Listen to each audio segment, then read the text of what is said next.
खुदा में मेरे अजीजों, आप सबों की सलामती हो। कलाम खुदा में से 5वीं आयत को, चौथी और 5वीं आयत को आपके सामने दोबारा से पढ़ता हूं। लिखा है, मुकद्दस यशायाह नबी फरमाते हैं कि तो भी उसने हमारी मुशक्कतें उठा ली और हमारे गमों को बर्दाश्त किया, पर हमने उसे खुदा का मारा कूटा और सताया हुआ समझा। हालांकि वो हमारी खताओं के सबब से घायल किया गया और हमारी बद किरदारी के बायस कुचला गया।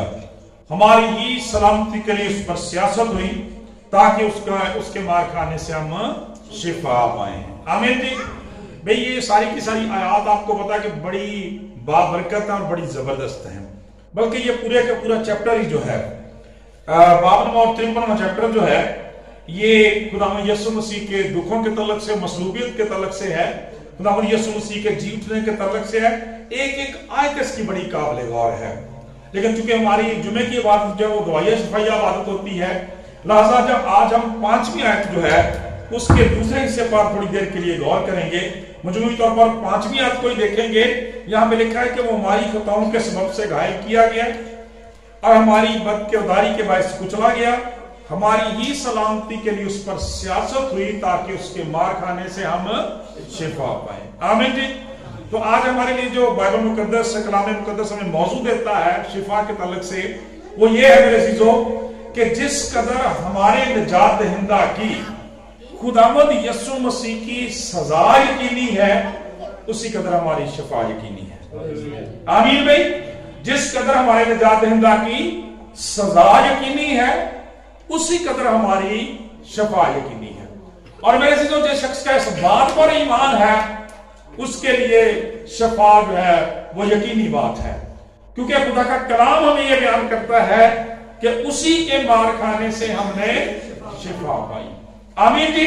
जब मेरे अजीजों कलाम में खुदा को देखते हैं, इस तल्लुक से, शिफा के तल्लुक से, बरकत के तल्लुक से, बहाली के तल्लुक से, तो जब हम लफ्ज शिफा देखते हैं तो शिफा का तो मुतजाद लफ्ज जो है वो आपको पता है दुनिया के अंदर बीमारी है। दुनिया के अंदर बीमारी है, लाचारी है, वबाएं हैं, दुख है, मुसीबतें हैं, इज़ाएं हैं, पर तरह तरह की परेशानियां, प्रॉब्लम्स और मसाइल हैं जो इस बीमारी के साथ जुड़े होते हैं।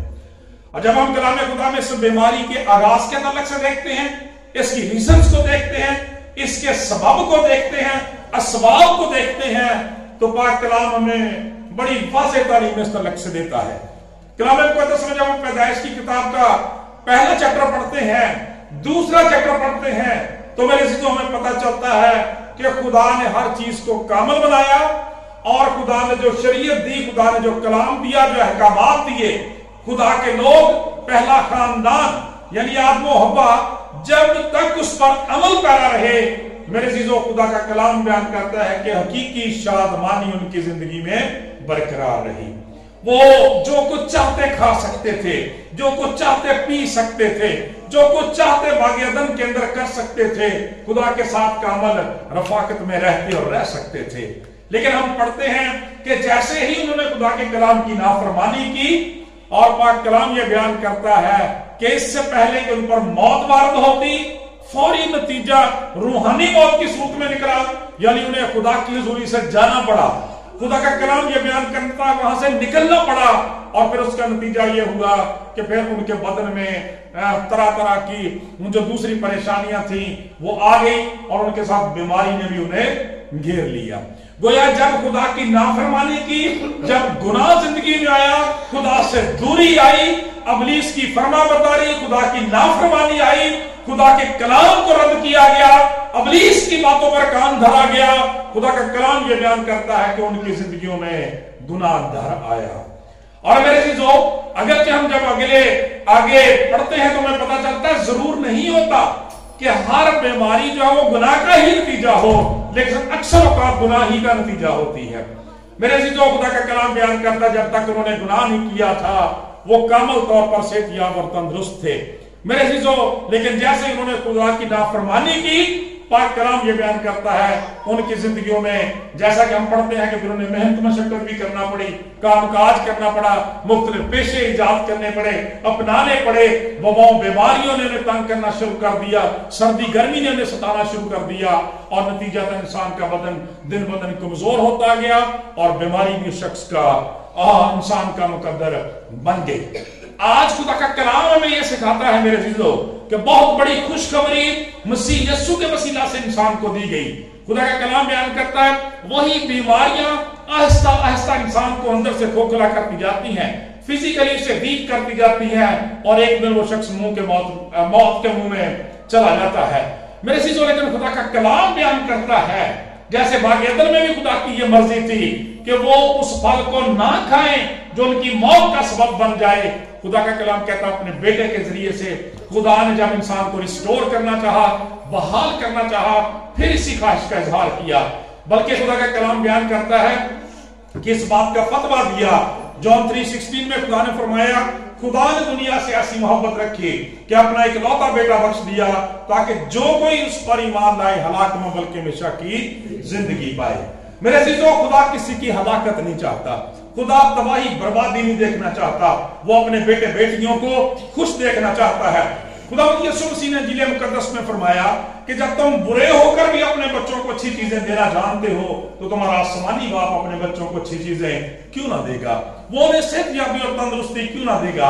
इसलिए ये बहुत मुनासिब होता है, मालूम होता है कि जब रोजों के अय्याम है, लोग रोजे रखते हैं, बहुत अच्छी बात है, आप खुदा के कलाम पर गौर करते हैं, खुदा से रफाकत रखते हैं, बहुत खूबसूरत बात है कि इन दिनों में हम मसीह यीशु के उन दुखों पर गौर करें, मातम ना करें। जैसे मैंने पिछली दफा भी कहा था, मातम नहीं करना, रोना धोना नहीं है, शुक्रगुजारी करनी है, इसलिए कि खुदा ने इस वबा का, इस बीमारी का इलाज किया है जिसकी वजह से लोग बीमार होते चले आए थे, रूहानी तौर पर भी और जिस्मानी तौर पर। लेकिन मेरे अजीजों, खुदा के किसी खादम ने बड़ी खूबसूरत बात कही, उसने कहा कि कलाम बयान करता है कि नजात खुदा की बख्शिश है, ये मुफ्त है लेकिन सस्ती नहीं है। मेरे अजीजों, नजात खुदा का फजल बख्शिश मुफ्त जरूर है मसीह यीशु में, मगर सस्ता नहीं है। बल्कि खुदा का कलाम बयान करता है उसी के मार खाने से हमने शिफा पाई। इसका मतलब यह है कि इसकी कीमत जो है वो खुदा के बर्रे मसीह यीशु के पाक खून के वसीले से हमें ये शिफा जो है, बहाली जो है वो दी गई है। चुनाचे खुदा का कलाम ये बयान करता है कि इससे पहले के लोगों को शिफा भी दी जाती, जरूर था कि उस बीमारी का असल सद्देबाब मालूम किया जाए। डॉक्टर साहब हमारे दरमियान मौजूद हैं, जब कोई मरीज इनके पास जाता है उसकी तशखीस करते हैं और देखते हैं कि किस वजह से बीमारी इस शख्स को लगी है, और फिर उसका कुछ तदारक तो वो मेडिसिन के जरिए से करते हैं और कुछ परहेज के जरिए से उस का तदारक किया जाता है। बयान उसी तरह से जब हम कलामे खुदा में मौत का, तबाही का, बर्बादी का, इंसान की हलाकत का, वो बीमारियों का सबब देखते हैं तो वो गुनाह है मेरे अजीजों। चुनाचे जरूर था कि खुदा गुनाह का इलाज करे, और जब गुनाह के इलाज करने की बारी आई तो फिर मेरे अजीजों खुदा का पाक कलाम बयान करता है, खुदा ने ऐलान किया हमारी तरफ से कौन जाएगा, सारी कायनात खामोश होगी। हमारी तरफ से कौन जाएगा, मैं किसको भेजूं? सारी कायनात जो थी वो सहम गई, कोई इस पोजीशन में नहीं था गुनाह की हलाकत के लिए, गुनाह के लिए जान की कुर्बानी देने के लिए तैयार हो जाता। पहले तो वो म्यार ही किसी के पास नहीं था जो खुदा की रिक्वायरमेंट थी। दूसरी बात, इतनी जुर्रत, इतनी दलेरी किसी शख्स के अंदर नहीं थी। हमने पिछली दफा देखा खुदा के बेटे ने अपना हाथ खड़ा किया, उसने कहा फरमा के तरह बंदा सुनता है, मुझे भेज, इसलिए कि मेरी बाबत किताब के वर्कों में लिखा हुआ है, ऐ बाप मैं आया हूं ताकि तेरी मर्जी पूरी करूं। इसलिए यशायाह नबी यहां भी फरमाते हैं हमारे पैगंबर पर कौन ईमान लाया, खुदावंद का बाजू किस पर जाहिर हुआ, लिखा है पर वो उसके आगे कुंपल की तरह और खुश्क जमीन से जड़ की मानंद फूट निकला है। ना उसकी कोई शक्ल सूरत है ना खूबसूरती, जब हम उस पर निगाह करें तो कुछ हुस्न जमाल नहीं, क्या हम उसके मुश्ताक हो जाएं। वो आदमियों में हकीर मरदूद, मर्द गमनाक, रंज का आशना था, लोग उससे गोया रूपोश थे, उसकी ताकीर की गई और हमने उसकी कुछ कदर न जाने। मेरे अजीजों, खुदा का कलाम ये बयान करता है खुदा ने अपने बेटे खुदावंद यीशु मसीह को भेजा। खुदावंद यीशु मसीह गुनाहों के इस बोझ को, गुनाह की इस बीमारी का, गुनाह के इस कोड़ का इलाज करने के लिए दुनिया में तशरीफ लाए। और मेरे अजीजों, खुदा का पाक कलाम ये बयान करता है, इससे पहले चैप्टर में खुदा कहता है कि देखो मेरा खादम, खुदावंद यीशु मसीह के बारे में खुदा ऐलान करता है। और जब उसे भेजा जाता है, लिखा उसकी ना कोई शक्ल सूरत ना खूबसूरती, और जब हम उस पर निगाह करें तो कोई हुस्न जमाल नहीं कि हम उसके मुश्ताक हो। क्या इसका मतलब है? इसका मतलब ये है कि खुदा का जो बेटा था उसके बदन में, उसके चेहरे पर, उसकी जिंदगी में, उसके कदो काल में कोई नुक्स था? Not at all. ऐसी बात नहीं है, बल्कि खुदा का कलाम बयान करता है, मुकाशफा की किताब का लिखने वाला कहता है उसकी आंखें तो आग के शोला की मानद है, उसका चेहरा ऐसे चमकता है जैसे तेजी के वक्त आफ्ताब। खुदा का कलाम कहता है उसके पांव है वो खालिस पीतल से भी ज्यादा रोशन है। पाक कलाम ये बयान करता है उसका चेहरा ऐसा धमकता है कि बुजुर्ग यूहन्ना जो खुदावंद के साथ रहने वाले थे, जिनके बारे में कहा जाता है कि वो रसूल मोहब्बत है, ये वो शगिर्द है जिससे खुदावंद सबसे ज्यादा मोहब्बत रखते थे, जब खुदावंद को आसमान पर देखता है तो मुर्दा सा होकर गिर पड़ता है। ये है उसका जलाल, ये है उसका जमाल, ये है उसकी कुदरत, ये है उसकी अनंटिंग, ये है उसकी शादमानी।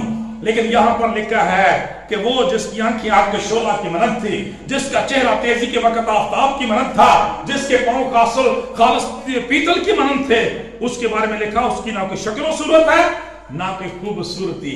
इसलिए है कि कलाम ये बयान करता है, इससे पिछले चैप्टर में जब हम पढ़ते हैं तो कलाम ये बयान करता है कि उसकी ये शक्ल सूरत क्यों बिगड़ गई, उसकी ये खूबसूरती क्यों ना रही, उसका हुस्न जमाल क्यों जाता रहा, मेरे और आपकी खातिर। इसलिए कि उसने पेश कर दिया अपने आप को। जरा आप इन दिनों कभी पैशन ऑफ क्राइस्ट देखें, अब खुदा की शुक्रगुजारी करते हैं, वो डबिंग के साथ भी आ गई है। पहले तो ओरिजिनल लैंग्वेज में बनाई गई थी, बाद में इंग्लिश में डबिंग की है, उर्दू में भी आ गई है। आप देखें आपको पता चलेगा कि उसका चेहरा जैसे लिखा हुआ है कि हर आदमी से ज्यादा बिगड़ गया था। लिखा उसकी कोई शक्ल सूरत ना रही, खूबसूरती ना रही, लिखा है कुछ उसने जमाल ना रहा कि हम उसके मुश्ताक हों। लिखा है वो आदमी में हकीरो मरदूद समझा गया, मर्दे गमनाक हो गया, सारी दुनिया का गम खाने वाला बन गया, रंज का आशना हो गया। लोग उससे गोया रूपोश थे, उनको कदर ही नहीं, उनको पता ही नहीं चला। लिखा है वो अपने भी कराया तो उसके अपनों ने उसे कबूल ना किया, उसकी तहकीर की गई और हमने उसकी कुछ कदर ना जानी। इसलिए कि यहूदियों ने, बनी इसराइल ने मसीहा का एक बहुत उत्तम दर्जे का इंसानी सतह पे बड़ा ऊंचा म्यार अपने ख्यालों में बना लिया था। वो तो सोचते थे वो किसी आला बहुत बड़े खानदान के अंदर पैदा होगा, वो बुजुर्ग दाऊद जैसा, सुलेमान जैसा शहजादा होगा। मेरे चीजों, लेकिन खुदा का कलाम ये बयान करता है, पाक कलाम के अंदर लिखा है कि सलीब का पैगाम हलाक होने वालों के नजदीक तो बेवकूफी है, मगर हम निजात पाने वालों के लिए खुदा की कुदरत है। कलाम में लिखा है इंसान जाहिर सूरत को देखता है, लेकिन खुदा दिलों पर नजर करता है। उनको ये नहीं पता, वो ये नहीं जानते कि उसी के मार खाने से सारी दुनिया शिफा पाने वाली थी। खुदा का कलाम बयान करता है उन्हीं की खातिर तो उसका चेहरा जो था वो हर बशर से जायद हो गया था, बिगड़ गया था, सारी दुनिया के लिए तो उसको दे दिया गया था। खुदा का कलाम बयान करता है सारे गमों को बर्दाश्त करने वाला था, उसकी तहकीर की गई। और खुदा का पाक कलाम बयान करता है हमने उसकी कुछ कदर ना जानी। इसलिए कई दफा हम भी सोचते हैं, जब हम मूवीज में देखते हैं तो शायद हम सोचते हैं कि शायद खुदा उनका चेहरा ऐसा था वैसा था। नहीं, लिखा है तुम्हारी खातिर ये सारे दुख उसको बर्दाश्त करने पड़े, तुम्हारी खातिर उसका चेहरा जो था वो बिगड़ गया था। पाक कलाम मेरे चीजों बयान करता है, देखिए खूबसूरती है साहित्य की, कलाम के अंदर लिखा हुआ है, देखें कहता है कि उसी के मार खाने से